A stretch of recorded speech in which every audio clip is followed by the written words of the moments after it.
so for the final, pretty much all of the above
remember the professional credentials that the American Payroll Association awards?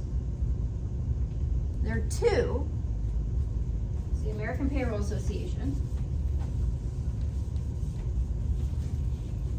I actually have quite a few students that sit for one of these exams. So the APA, which is the American Payroll Association.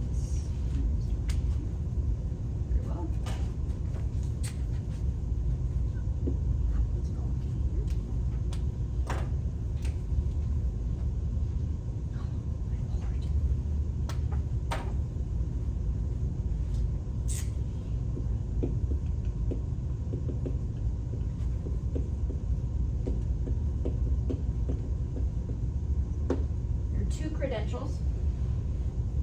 One of them is called the FPC, not to be confused with NPC. The FPC, and then the CPP. This is the fundamental. We talked about this early on in chapter 1, but that's been a long time ago. Fundamental payroll certificate. Certification. I have a lot of students that end up sitting for this fundamental payroll certification. It's kind of for an entry-level payroll position. Certified payroll professional. These two are awarded by the American Payroll Association. You do have to sit for an exam. For each of them, for the CPP, for the FPC, you don't have to have any prior experience, but for the CPP, you do have to have at least 2 years of work experience in the payroll profession.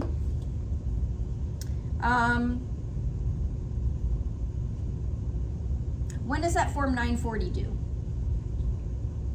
to the IRS?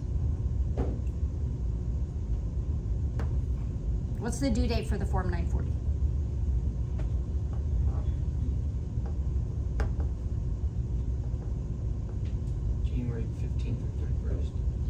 January 31st, right.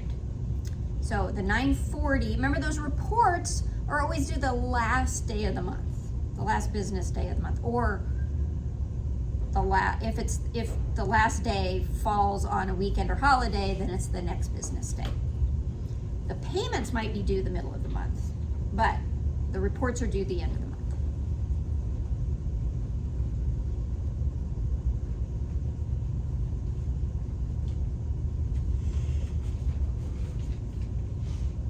Let's see.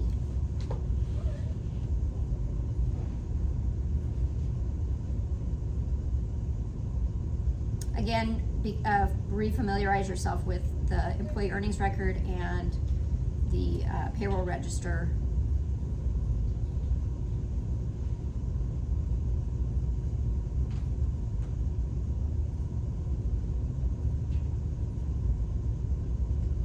Oh, partnerships. So recall that partners in partnerships are not employees, individuals who own part of the partnership. They are not employees. Therefore, they do not receive W-2s. They do not get all the protections of employees. They're essentially kind of considered self-employed, okay? But any employees of a partnership, so a partnership can have employees, just not the partners. Employees of partnerships, though, are treated just the same as any other employees of corporations or employees of individuals, okay? So they still they're still subject to unemployment taxes, still subject to FICA taxes, all the withholding that we have talked about.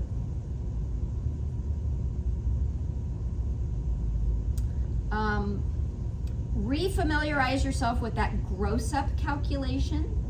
You remember the gross up calculation when we're grossing up the taxes?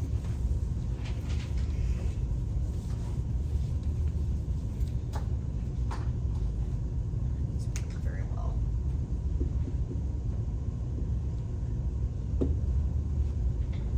So remember, we're going to take our numerator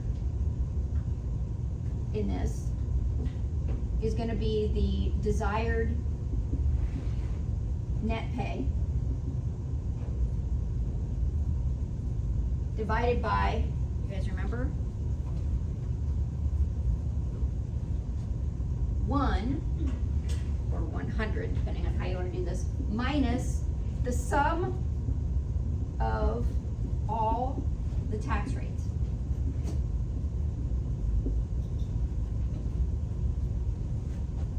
So if we have a FICA tax, so 6.2% plus 1.45% plus, let's say it's a 22%, remember that 22% for bonus checks, the federal income tax, plus let's say 5% for state income taxes. That's gonna be the sum of all of our taxes. We're gonna take 1 minus that. So let's just say, let's do plus,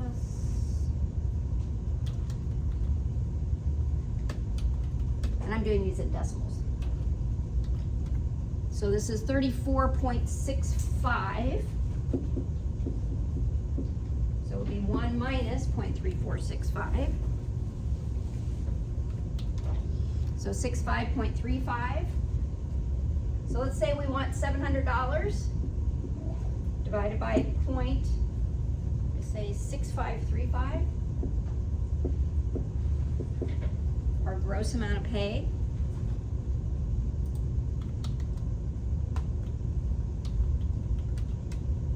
$107,116 is our gross amount of pay that we'll have to pay, and then we'll apply all of those tax rates to that. And again, if you want to also work it backwards at that point, take the 1071 and then multiply it by each of these tax rates to determine that your net pay is correct. If this is off by a penny or two, just adjust this number to make it work. Okay?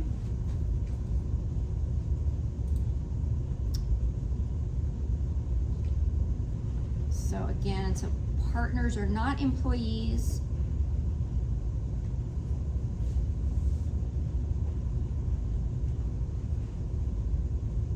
The difference between an independent contractor and an employee, remind yourself of that as well. Okay? Remember we talked early on about independent contractors. It has to do with control. Who controls the work? The location of the work, how the work is done, whether they're supervised or not, all sorts of different factors are used to determine whether or not an employee is an independent contractor or an employee. If they are an independent contractor, no taxes are withheld from payments to them. They're just like any other vendor,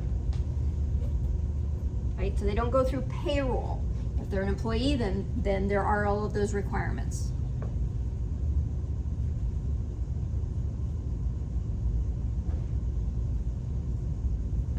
Remind yourself of the different pay cycles: weekly, bi-weekly, semi-monthly, monthly, and how many payrolls there are per year for each of those. Okay?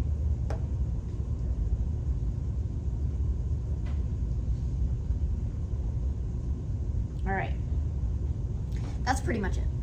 And then everything we talked about before. So, questions? I know we're out of time right now. Any questions? All right, so study, do your homework. We'll see you on Thursday. Again, you've got to be in here to take that exam.